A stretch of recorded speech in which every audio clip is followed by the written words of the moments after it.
Hello students, आप सभी को सुप्रभात, गुड मॉर्निंग, नमस्कार। बच्चों, 11th अकाउंटेंसी में हम थर्ड चैप्टर पढ़ रहे हैं, लेन देनों का अभिलेखन भाग एक। और ये लेन देनों के अभिलेखन भाग एक के अंतर्गत हम सबसे पहले हमने स्रोत प्रलेखों के बारे में उसमें देखा। फिर हमने लेखांकन समीकरण के बारे में जाना और लेखांकन समीकरण के बाद में है हमारा जर्नल। अब ये कल मैंने आप लोगों को बताया था कि जर्नल में लेखा करने के लिए उसके कुछ रूल्स होते हैं और कुछ खाते होते हैं। तो कल हमने देखा कि लेखा पुस्तकों में एंट्री करने के लिए खातों को दो भागों में वर्गीकृत किया गया है। एक परंपरागत विधि और दूसरी होती है आधुनिक विधि। स्टूडेंट्स, परंपरागत विधि में खातों को तीन भागों में बांटा गया है: व्यक्तिगत, वास्तविक और नाम मात्र। और इसके कल रूल्स भी देखे थे हमने कि व्यक्तिगत खाते में या व्यक्तिगत खाता किसे कहते हैं, तो किसी व्यक्ति, फर्म, कंपनी, संस्था के नाम को हम व्यक्तिगत खाते की श्रेणी में रखेंगे। जैसे राम का खाता, श्याम का खाता, मोहन का खाता, सोहन का खाता, किसी फर्म का खाता, है ना, किसी कंपनी का नाम, किसी बैंक का नाम, तो ये व्यक्तिगत खाते की श्रेणी में आएंगे। और इसमें रूल्स क्या है? आने वाली वस्तु को डेबिट और पाने वाले व्यक्ति को डेबिट और देने वाले व्यक्ति को credit. Debit the receiver and credit the giver. जो व्यक्ति प्राप्त कर रहा है वो डेबिट होगा और जो व्यक्ति दे रहा है वो क्रेडिट होगा। अब यहां पर हमने व्यक्तिगत खाते में तीन प्रकार देखे थे। प्राकृतिक व्यक्ति, मतलब जो नेचुरल है, राम, श्याम, मोहन, सोहन। कृत्रिम व्यक्ति, जितनी भी संस्थाएं हैं, फर्म है, कंपनियां हैं, उनको हम कृत्रिम व्यक्ति में लेते हैं। और तीसरा होता है प्रतिनिधित्व व्यक्तिगत खाता। प्रतिनिधित्व व्यक्तिगत खाता मतलब जैसे अदत्त, पूर्वदत्त, उपार्जित, अनुपार्जित, ये शब्द यदि किसी के भी आगे लग गए, जैसे अदत्त वेतन, पूर्वदत्त मजदूरी या पूर्वदत्त किराया, उपार्जित ब्याज, अनुपार्जित कमीशन, ये ऐसी कुछ चीजें यदि मिल गई तो वो क्या कहलाती है? वो आता है प्रतिनिधित्व व्यक्तिगत खाते। मतलब हम उसको कुल मिलाकर व्यक्तिगत खाते में रखने वाले हैं। दूसरा खाता होता है हमारा रियल अकाउंट, मतलब वास्तविक खाता। वास्तविक खाते का संबंध होता है वस्तुओं और संपत्ति से। व्यापार में जितनी भी वस्तुएं, संपत्ति हैं, वो रियल अकाउंट के अंतर्गत आती है। और उसका गोल्डन रूल क्या है? आने वाली वस्तु को डेबिट और जाने वाली वस्तु को क्रेडिट। व्यापार में जितनी भी वस्तुएं आएगी, मतलब कैसे आएगी? चल के तो आने वाली नहीं है, उसको आप क्या करोगे? परचेस करोगे। तो जो भी आप खरीदने वाले हो वो सभी रियल अकाउंट में आने वाली है और वो आने वाली वस्तु को हमें डेबिट करना है। इसी प्रकार से आप जो भी बेचने वाले हैं वो सब क्या होगा? क्रेडिट होगा। मतलब जाने वाली वस्तु तो वो जैसे आ नहीं सकती वैसे चल भी नहीं सकती, वो तो जाएगी, मतलब आप बेचोगे, तो जाने वाली वस्तु को क्रेडिट। तीसरा हमारा था खाता नाम मात्र, नॉमिनल अकाउंट, जो कि केवल थोड़ी देर के लिए खोले जाते हैं, नाम मात्र के लिए खोले जाते हैं और उसके बाद बंद हो जाते हैं। नॉमिनल अकाउंट में व्यय और हानियां, आय और लाभ, इन खातों को शामिल किया जाता है। व्यय और हानियों को डेबिट, व्यय मतलब वेतन दिया, मजदूरी दी, किराया दिया, बीमा प्रीमियम भरा, और भी बिजली का बिल भरा, स्टेशनरी, डाक व्यय, पोस्ट, ये जितने भी है ये सभी व्यय जो हैं, जब भी ये व्यापारी के द्वारा इन खर्चों को किया जाएगा तो वो डेबिट होगा। मजदूरी खाता डेबिट, वेतन खाता डेबिट, किराया खाता डेबिट, इस प्रकार से। और आय और लाभ को क्रेडिट, मतलब आपको ब्याज प्राप्त हुआ तो ब्याज खाता क्रेडिट होगा, कमीशन मिला तो कमीशन खाता क्रेडिट होगा, आपको डिस्काउंट मिला तो डिस्काउंट खाता क्रेडिट होगा। ठीक है, तो ये गोल्डन रूल थे हमारे परंपरागत विधि में। और दोहरा लेखा प्रणाली में हम इन्हीं नियमों के अकॉर्डिंग जनरल प्रविष्टि करने वाले हैं। दूसरे हमारे आधुनिक खाते थे। आधुनिक पद्धति से जो खाता है 5 प्रकार के होते हैं: संपत्ति खाता, दायित्व खाता, पूंजी खाता, व्यय और हानि खाता और लाभ और आय खाता। ऐसे 5 प्रकार के खाते होते हैं। आज हम जर्नल में एंट्री, प्रारंभिक लेखों की पुस्तक जर्नल, इसके बारे में जानने वाले हैं। स्टूडेंट्स, व्यापारी डायरेक्ट किसी भी खाते में एंट्री नहीं करता। जो भी लेन देन करता है उस लेन देन को सबसे पहले लेखांकन की मूल पुस्तक, या जिसको हम प्रारंभिक पुस्तक बोलते हैं, उस जर्नल में एंट्री करता है। अब ये जर्नल क्या है? जर्नल को प्रारंभिक पुस्तक हम क्यों बोलते हैं, उसमें एंट्री करने किस प्रकार से की जाती है, आज हम देखने वाले हैं। देखिए, व्यावसायिक शोधों को पहली बार क्रमबद्ध रूप से जिस पुस्तक में लिखा जाता है उसे प्रारंभिक प्रविष्टि की पुस्तक या प्राथमिक प्रविष्टि की पुस्तक या जर्नल या दैनिक पंजी कहा जाता है। व्यावसायिक लेन देनों को पहली बार क्रमबद्ध रूप से जिस पुस्तक में लिखा जाता है, मतलब व्यापारी ने माल खरीदा तो उस माल खरीदने की प्रविष्टि सबसे पहले कहाँ की जाएगी, और क्रमबद्ध मतलब तिथिवार लेखा कहाँ किया जाएगा, इस मूल पुस्तक प्रारंभिक पुस्तक मतलब जर्नल में किया जाएगा। अब जर्नल में समस्त लेखे होंगे, आप खरीदोगे वो भी लेखा होगा, बेचोगे वो भी लेखा होगा, नगद का लेखा होगा, व्यापारी के द्वारा किए जाने वाले समस्त लेन देनों का लेखा उसमें होगा। इसका मतलब उसका आकार बड़ा हो जाएगा। जर्नल बड़ी हो जाएगी तो आपको उसको लाने ले जाने में दिक्कत होगी, लिखने में प्रॉब्लम होगी, ढूंढने में समस्या होगी। तो ये सारी समस्याओं को दूर करने के लिए जर्नल को विभाजित कर दिया गया, मतलब उसकी अलग अलग बुक्स बना ली गई और प्रत्येक बुक में एक ही प्रकृति के व्यवहारों को लिखा गया। जैसे नगद से संबंधित व्यवहारों के लिए एक जर्नल की एक सहायक बही बना दी, रोकड़ बही। क्रय से रिलेटेड व्यवहारों को लिखने के लिए क्रय बही बना दी। विक्रय से रिलेटेड व्यवहारों के लेने के लिए विक्रय बही बना दी। इससे क्या होगा कि आपको क्रय से रिलेटेड व्यवहार ढूंढना है तो आप क्रय बही में ढूंढ लोगे। ये सभी है जर्नल, लेकिन जर्नल को हमने बांट दिया, भाई इतनी बड़ी बुक है, ठीक है, तो उस बुक को आप छोटे छोटे भाग में बांट दो, तो है वो जर्नल, सभी को जोड़ोगे तो जर्नल होगा। अब लाने ले जाने में प्रॉब्लम होगी, इसलिए आपने उसको छोटे छोटे टुकड़ों में बांट दिया। तो ये छोटे छोटे टुकड़े मतलब उसकी सहायक बहियां होगी और एक ही प्रकृति के व्यवहारों का आप उसके अंतर्गत लिख सकते हो। अब ये जर्नल जो वर्ड है यह फ्रेंच भाषा का शब्द है, जिससे जार से बना हुआ है। जर्नल फ्रेंच भाषा के शब्द जार से बना है। जार का मतलब होता है दिन, मतलब दैनिक व्यवहारों को लिखने के लिए जिस पुस्तक का इस्तेमाल किया जाता है उसे जर्नल कहा जाता है। रोजनामचा व्यवसाय के वित्तीय लेन देनों का एक काल क्रम के अनुसार लेखा है।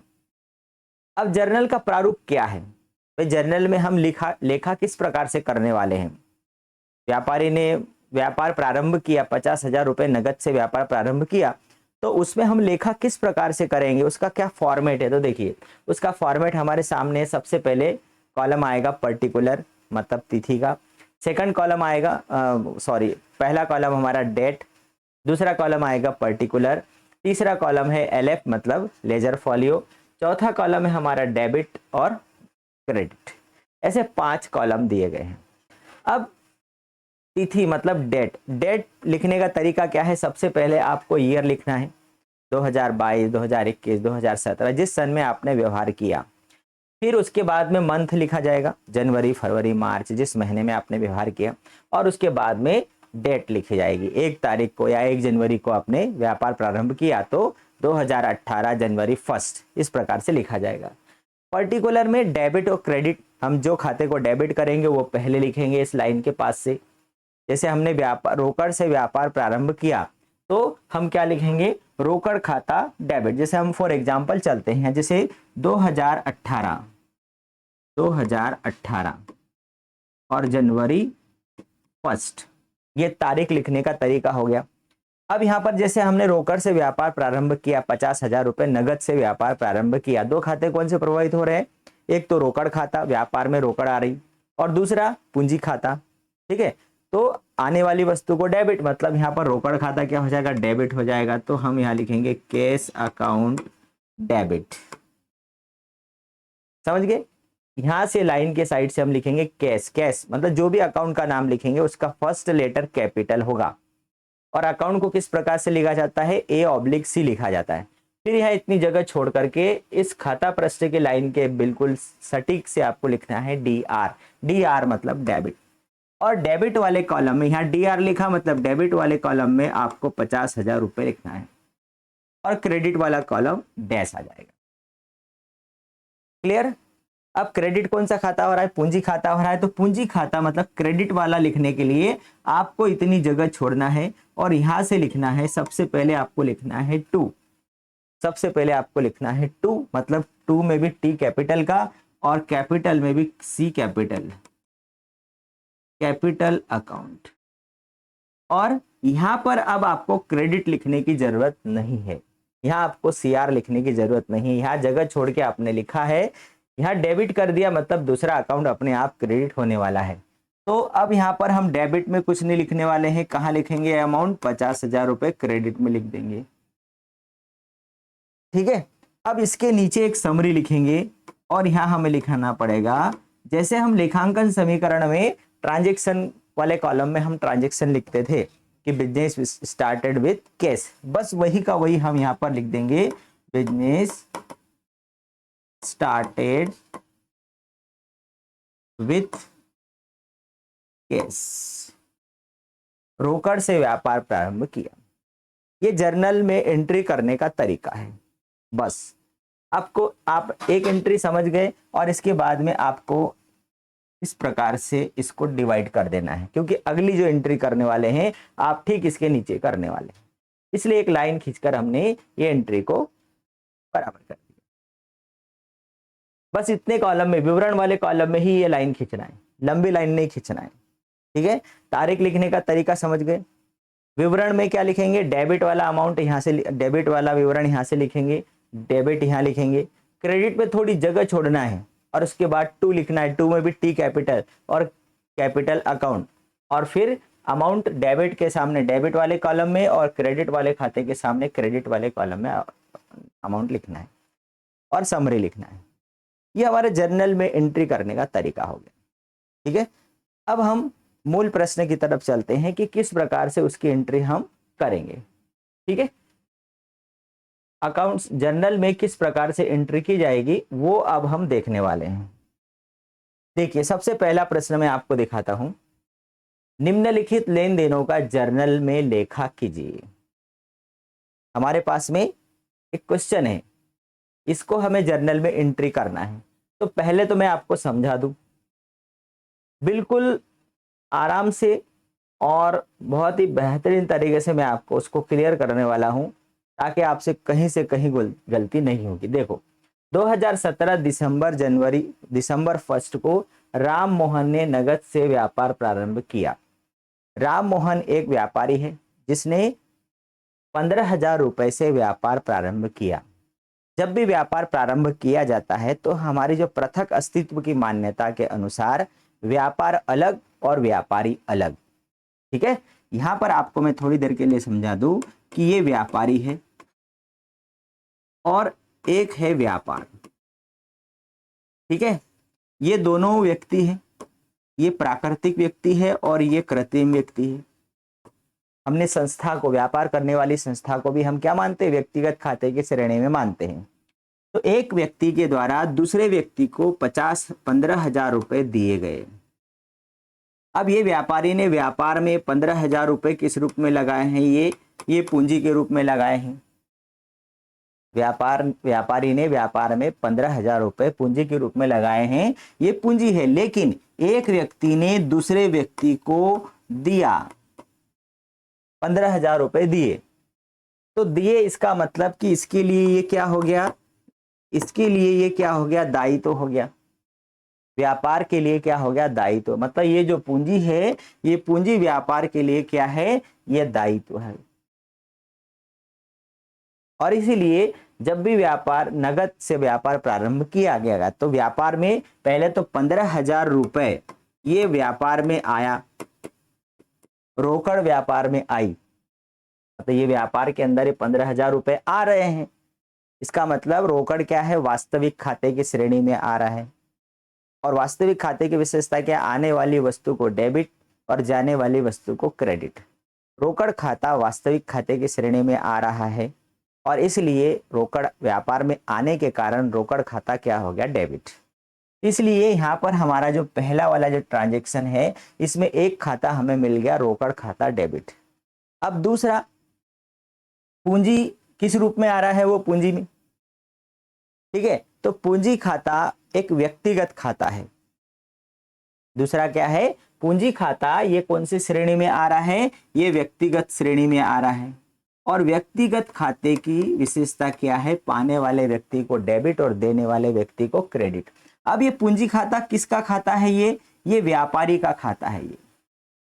ये व्यापारी को रिप्रेजेंट कर रहा है। हम पूंजी शब्द लिख रहे हैं लेकिन वो वास्तव में वो कौन है, व्यापार का मालिक है। वो उसका नाम नहीं लिखा, नाम की जगह पूंजी लिखा, मतलब वो एक व्यक्ति मानो उसको, पूंजी को एक व्यक्ति माने। अब यहाँ पर व्यापारी मतलब पूंजी, तो व्यापारी ने व्यापार में पैसा दिया, तो व्यक्तिगत खाते में पाने वाला डेबिट और देने वाला क्रेडिट, मतलब व्यापारी ने पैसे दिए हैं इसलिए पूंजी खाता क्या होगा, क्रेडिट देने वाला हो गया। तो यहाँ पर दो खाते हमारे क्लियर हो गए होंगे कि रोकड़ खाता डेबिट और पूंजी खाता क्रेडिट। दो खाते प्रभावित हो रहे हैं, एक खाता हो गया हमारा रोकड़ खाता, ये हो गया डेबिट, और दूसरा खाता है हमारा कौन सा, पूंजी खाता है, और वो हो गया क्रेडिट। ठीक, पहले वाले ट्रांजैक्शन को हमने क्लियर कर लिया। चलो दूसरी वाले ट्रांजैक्शन में चलते। मोतीलाल से माल खरीदा। भाई आप एक व्यापारी हो, थोड़ी देर के लिए मान लो, ठीक, आप एक व्यापारी हो, आपने किसी दूसरे व्यापारी से, मतलब फॉर एग्जांपल मोतीलाल एक दूसरा व्यापारी है, उससे माल खरीदा। आपकी दुकान में माल आया। माल एक क्या है, वस्तु है, एक संपत्ति है। व्यापार में आने वाली वस्तु को हम क्या करते हैं, डेबिट। वही वस्तु से रिलेटेड, संपत्ति से रिलेटेड, मैंने क्या बोला था, जितने भी संपत्ति वस्तु आप खरीदोगे वो सब रियल अकाउंट में आएगी, वास्तविक खाते में आएगी। मतलब आपने माल खरीदा, ये वास्तविक खाते में आ रहा है। और वास्तविक खाते का रूल्स क्या है, गोल्डन रूल्स, आने वाली वस्तु को डेबिट, जाने वाली वस्तु को क्रेडिट। अब यहाँ पर माल आ रहा है, इसका मतलब आपका माल खाता क्या हो जाएगा, डेबिट हो जाएगा। ठीक, अभी हम स्टार लगा देते हैं, माल खाते को अभी हम समझने वाले हैं। माल खाता मतलब व्यापार में माल आ गया, लेकिन यहाँ पर नगद शब्द नहीं लिखा है, तो आप इसको नगद मानोगे कि उधार मानोगे। अब ये नगद उधार के लिए हमें एक बात याद रखना पड़ेगी कि जहाँ पर नाम हो, किसी व्यक्ति का नाम हो, माल खरीदने की बात हो और नगद शब्द नहीं लिखा हो, तो आप इसको उधार मानेंगे कि ये उधार है। दूसरी बात, नाम नहीं हो और केवल माल खरीदा लिखा हो तो उसको हम नगद मानेंगे। बस ये दो कंडीशन, बाकी तो कोई भी ऑप्शन आएगा उसमें नगद शब्द मिलेगा तो हम नगद ही मानेंगे। भाई नाम भी है कि यहाँ लिखा रहता मोतीलाल से नगद माल खरीदा, तो नगद खरीदा गया हो तो इस क्लियर दिख रहा है। लेकिन जहाँ डाउट वाली स्थिति है, जैसे क्या आएगा, मोतीलाल से माल खरीदा, क्लियर ही नहीं कि नगद है, तो हम इसको उधार मानेंगे। दूसरी कंडीशन कौन सी, मोतीलाल का नाम नहीं है यहाँ पर और केवल माल खरीदा, इसमें भी कंडीशन क्लियर नहीं कि उधार है कि नगद, तो उसको हम नगद मानेंगे। जहां नाम आएगा उसको उधार, और जहां नाम नहीं रहेगा और केवल माल खरीदा रहेगा उसको नगद। पर इतना ध्यान रखना है, तो ये उधार व्यवहार है। अब उधार में व्यक्ति के नाम को याद रखा जाता है, क्योंकि बाद में उससे खरीदा है, मतलब उसको पेमेंट करना पड़ेगा ना, तो किसको पेमेंट करेगा, इसलिए उसका नाम याद रखना पड़ेगा। दो खाते कौन से प्रभावित हो गए, माल खाता और मोतीलाल का खाता। भाई माल वस्तु व्यापार में आई इसलिए डेबिट, और मोतीलाल कौन है, मोतीलाल एक व्यक्ति है और व्यक्तिगत खाते में पाने वाले को डेबिट और देने वाले को क्रेडिट, इसलिए मोतीलाल का खाता क्या हो गया, क्रेडिट। तीसरा, मूलचंद को माल बेचा, यहाँ भी वही कंडीशन, नगद है कि उधार है, मूलचंद है, माल बेचा है मतलब उधार बेचा है। अब यहाँ पर आपने माल बेचा, किसको, मूलचंद को। मूलचंद पाने वाला है, व्यक्तिगत खाते में पाने वाले को डेबिट, मतलब यहाँ पर मूलचंद क्या हो गया, डेबिट हो गया। और आपके पास से क्या जा रहा है, आपने माल बेचा मतलब आपके पास से माल जा रहा है, तो माल खाता क्या हो गया, क्रेडिट हो गया। व्यापार में आने वाली वस्तु डेबिट और जाने वाली वस्तु क्रेडिट। ये माल खाते को यहाँ भी स्टार लगा देते हैं, हम उसको अभी समझने वाले हैं। मजदूरी का भुगतान किया, भाई मजदूरी, वेतन, किराया, बिजली का बिल, टेलीफोन बिल, स्टेशनरी, ये मैंने क्या बताया था, ये सारे व्यय हैं और व्यय और हानियों को डेबिट किया जाएगा। तो मजदूरी खाता, यहाँ क्या लिखा जाएगा, मजदूरी खाता, ये डेबिट हो जाएगा। और आप मजदूरी कैसे दे रहे हो, मजदूरी का भुगतान किया मतलब रोकड़ में भुगतान करेंगे, मतलब रोकड़ आती है तो डेबिट और जाती है तो क्रेडिट। अब मजदूरी का भुगतान करने में रोकड़ आपके पास से जा रही है, मतलब रोकड़ खाता क्या हो गया, यहाँ पर हो गया क्रेडिट हो गया। चौथा है ऑफिस प्रयोग के लिए साइकिल खरीदी। साइकिल खरीदी मतलब व्यापार में एक संपत्ति आ रही है, वस्तु और संपत्ति जब व्यापार में आती है तो डेबिट, जाएगी तो क्रेडिट। मतलब आपके पास साइकिल आ गई तो साइकिल खाता क्या हो गया, डेबिट। भाई मशीन खरीदोगे, फर्नीचर खरीदोगे, कंप्यूटर खरीदोगे, ट्रक खरीदोगे, बस खरीदोगे, साइकिल खरीदोगे, मोटरसाइकिल खरीदोगे, ये सभी संपत्तियां हैं और ये व्यापार में आ रही है, इसलिए क्या हो जाएगा, वस्तु जब आएगी तो डेबिट, या संपत्ति जब व्यापार में आएगी तो डेबिट। आपने ऑफिस कार्य के लिए साइकिल खरीदी, नगद उधार कुछ नहीं लिखा है, नाम भी नहीं है, इसका मतलब जहां नाम नहीं है और खरीदने की बात आई है मतलब आपने नगद खरीदी। आपने 750 रुपए की साइकिल नगद खरीदी मतलब आपके पास से 750 रुपए नगद पैसा गया। रोकड़ आती है तो डेबिट, जाती है तो क्रेडिट, ये याद रख लेना, रोकड़ आपको बार बार लिखना पड़ेगी। महेश को किराया दिया, भाई कई बार गलती करते बच्चे, महेश को किराया दिया तो आप महेश को पाने वाला लिख करके महेश डेबिट कर देते हो, लेकिन नहीं, यहां पर भाई किराया दिया है, महेश को भूल जाओ। जहां भी व्यय वाली बात आएगी, एक्सपेंसेस वाली बात आएगी, तो वहां पर हमें नाम भूलना पड़ेगा, वहां पर आपको किराया दिया है इतना ध्यान रखना है। और क्या लिखेंगे, किराया एक व्यय है और किराया व्यय होने से व्यय और हानियों को डेबिट करते, तो किराया खाता डेबिट और आपने उसको रोकड़ दी। आप बोलोगे कि सर यहाँ पर आपने खरीदने बेचने में तो नाम था और खरीदना बेचना था तो उधार माना, तो यहाँ भी महेश का नाम है, किराया दिया तो उधार, तो भैया किराया उधार कैसे करोगे आप, महेश को किराया दिया तो वो उधार व्यवहार हो ही नहीं सकता। भाई माल आपने बेचा उधार, आप माल दे दोगे, लेकिन आपने महेश को किराया दिया तो उधार कैसे हो गया, भाई नहीं देते आप तो, दिया मतलब आपने उसको कैश तो दिया होगा ना, दे दिया, दिया लिख दिया मतलब कि आपने दे दिया उसको, ये उधार नहीं हो सकता, इसीलिए ये किराया दिया, तो किराया डेबिट रोकड़ खाते, ठीक है। अब इसको हम जर्नल के फॉर्मेट में सेट करने वाले हैं। भाई जर्नल के फॉर्मेट में हम इसको किस प्रकार से लिख सकते हैं, तो इसको हम जर्नल के फॉर्मेट में लिख लेते हैं।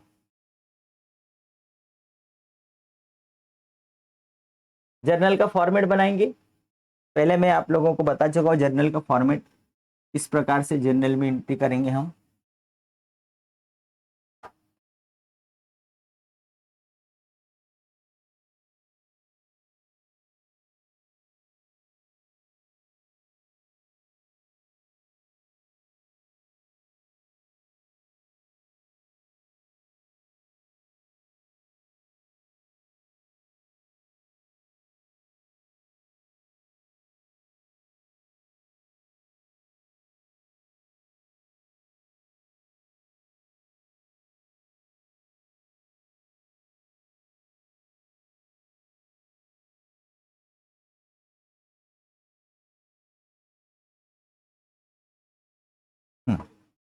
अब सबसे पहले पहला वाला कॉलम हमारा कौन सा है, डेट,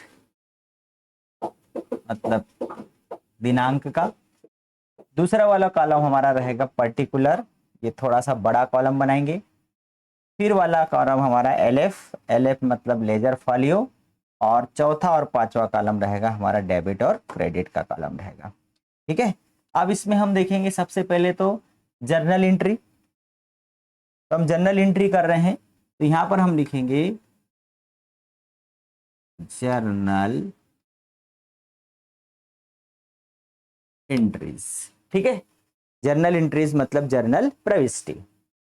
तो सबसे पहला वाला कॉलम है हमारा कौन सा, डेट का। उसके बाद वाला कॉलम है हमारा पर्टिकुलर्स, फिर है एलएफ, डेबिट और क्रेडिट, ठीक। वेरी सिंपल फॉर्मेट है, कहीं से कहीं तक कहीं समस्या नहीं है। तारीख लिखेंगे पहले, सबसे पहले तो हम ईयर लिखेंगे 2017, कौन सा मंथ है, दिसंबर फर्स्ट। दिसंबर फर्स्ट को रोकड़ खाता मतलब cash account debit to capital account, यही बताया था मैंने। डेबिट वाले को पहले डेबिट यहाँ लिखेंगे और कैपिटल यहाँ लिखेंगे। कितने से प्रारंभ किया था हमने, 15,000 रुपए से उसने व्यापार को प्रारंभ किया। ये हो गया। समरी लिखेंगे बीइंग बिजनेस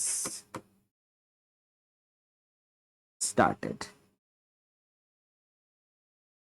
ये हो गई। ये पहली वाली जर्नल प्रविष्टि हो गई। रोकड़ से व्यापार प्रारंभ किया, रोकड़ खाता डेबिट पूंजी खाते से।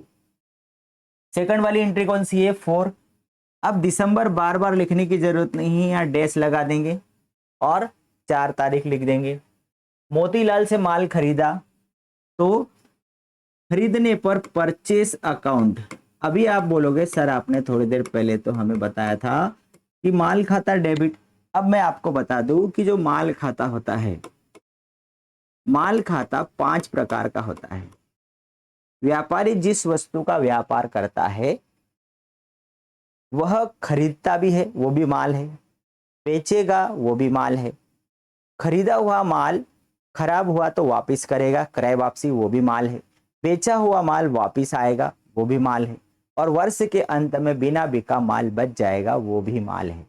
अब यहाँ पर वो खरीदेगा तो क्या हम वहां भी माल लिखेंगे, बेचेगा तो क्या वहां भी माल खाता लिखेंगे, क्रय वापसी होगा तो क्या वहां भी माल खाता लिखेंगे, तो भाई हमें पता नहीं चलेगा कि ये खरीदना है कि बेचना है। इसलिए जब भी क्रय किया जाए, माल वो खरीदेगा तो हम क्या लिखेंगे? क्रय खाता लिखेंगे, मतलब परचेस अकाउंट लिखेंगे। है वो क्रय माल खाते का प्रकार। जब भी माल बेचा जाएगा तो क्या लिखा जाएगा? विक्रय खाता लिखा जाएगा। है वो सेल्स अकाउंट। है किसके प्रकार? ये माल खाते के प्रकार हैं। जब भी क्रय वापसी होगा, मतलब खरीदे हुए माल में से वापस जाएगा तो क्रय वापसी खाता होगा। अंग्रेजी में इसको हम लिखेंगे परचेस रिटर्न अकाउंट।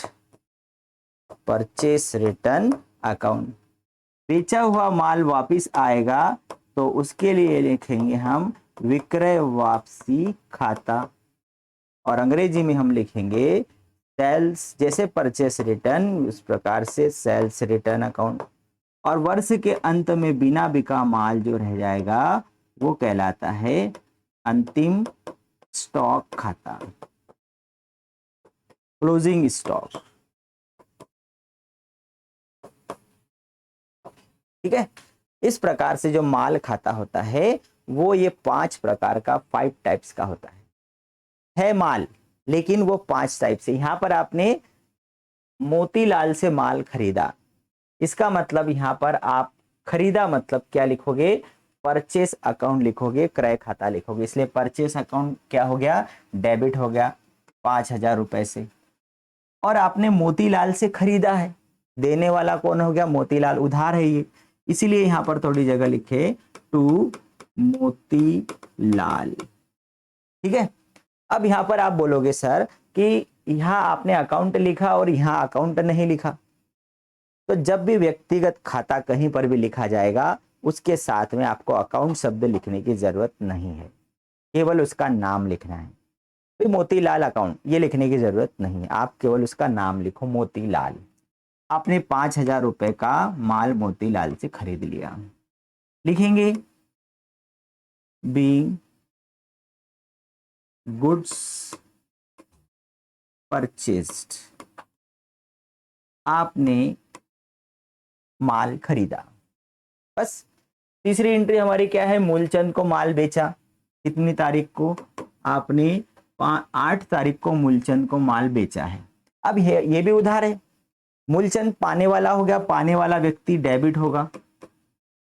ठीक है, तो मूलचंद। अब यहां भी अकाउंट शब्द लिखने की जरूरत नहीं है, लेकिन डेबिट लिखना पड़ेगा। मूलचंद डेबिट हो गया कितने रुपए से? आपने मूलचंद को 1,500 रुपए का माल बेचा। अब यहां पर बेचा है ना, तो बेचने के लिए कौन से खाता आएगा? विक्रय खाता आएगा। तो to sales account. To sales account. कितने का माल बेचा आपने? 1,500 रुपए का माल बेच दिया, वही लिखेंगे बी गुड्स सोल्ड। सोल्ड मतलब आपने माल बेचा। क्लियर? इसके बाद में आ रहा है मजदूरी का भुगतान किया 10 तारीख को आपने, तो 10 तारीख को मजदूरी का भुगतान किया। हमने क्या देखा था, मजदूरी एक व्यय है, व्यय खाता डेबिट होता है। तो यहां पर लिखेंगे वेजेस अकाउंट डेबिट। कितने रुपए की मजदूरी दी, 200 रुपए की मजदूरी दी, डेबिट में लिखा। और आपने मजदूरी कैसे दी, कैश, नगद दी, मतलब आपके पास से रोकड़ चली गई। यहां पर हम क्या लिखेंगे, वेजेस पेड, आपने मजदूरी का भुगतान किया, आपने मजदूरी का भुगतान किया। अब ऑफिस प्रयोग के लिए साइकिल खरीदी 750 रुपए की 13 को, तो बाइसिकल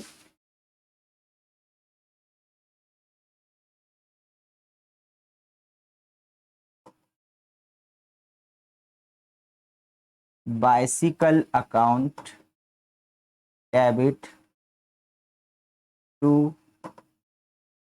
कैश अकाउंट, 750 रुपए की आपने साइकिल खरीदी।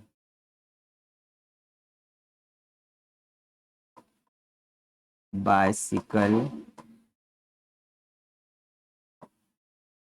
परचेस्ड, 750 रुपए की साइकिल खरीदी गई।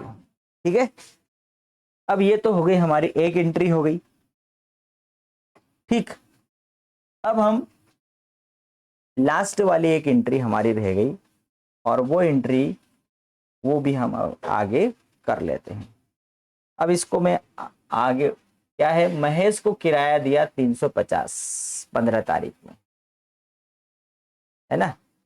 तो थोड़ा सा हम इसको आगे बढ़ा देते हैं।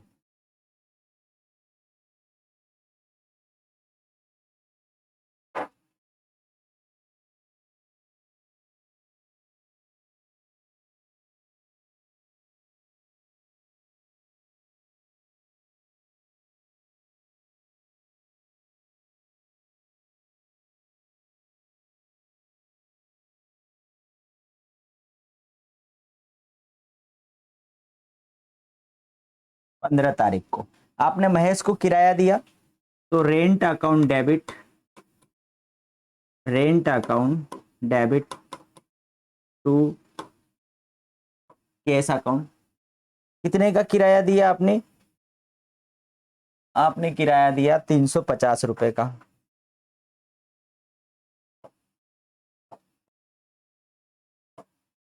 समरी आएगी,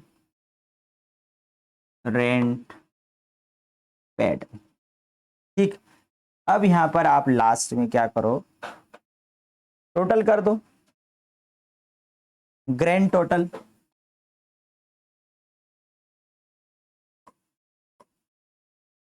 ग्रैंड टोटल अब हम करेंगे, अब हम उसको एक पेज पर लाने की कोशिश करेंगे। ठीक है, ताकि एक ग्रैंड टोटल हो जाए। 15 5 20, 21, 21 500, 21 700, 22 450, 22 500, 22 800, और सेम 22,800। ये हो गई हमारी जनरल एंट्री कंप्लीट। ठीक है, इस प्रकार से हमें जनरल प्रविष्टि करना है, डेट, पर्टिकुलर, एलएफ, डेबिट और क्रेडिट। इस प्रकार से हमें जनरल में प्रविष्टि करना है। क्लियर।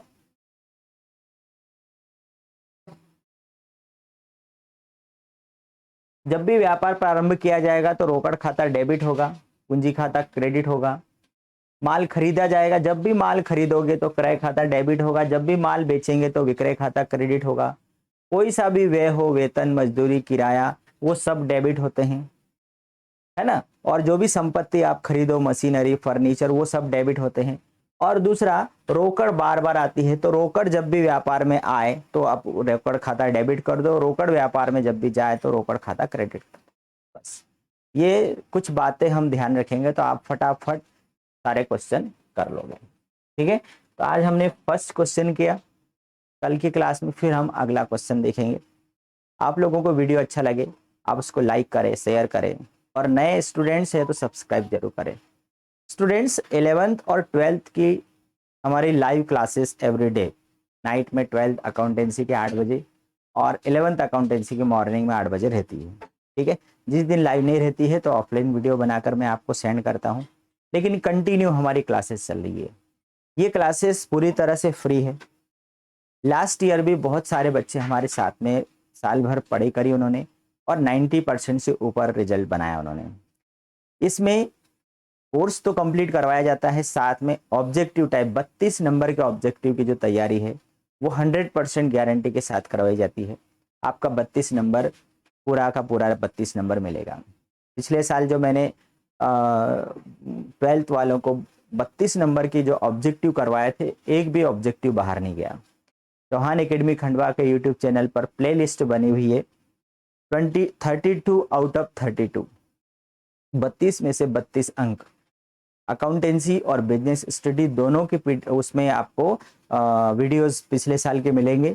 आप उसमें से अपने ऑब्जेक्टिव टाइप की तैयारी बहुत ही बढ़िया तरीके से 100% गारंटी के साथ आप कर सकते हैं। ठीक है, तो आप चौहान एकेडमी खंडवा के यूट्यूब चैनल पर, और सारे वीडियोस फ्री है, किसी भी प्रकार का कोई शुल्क नहीं है इसके ऊपर।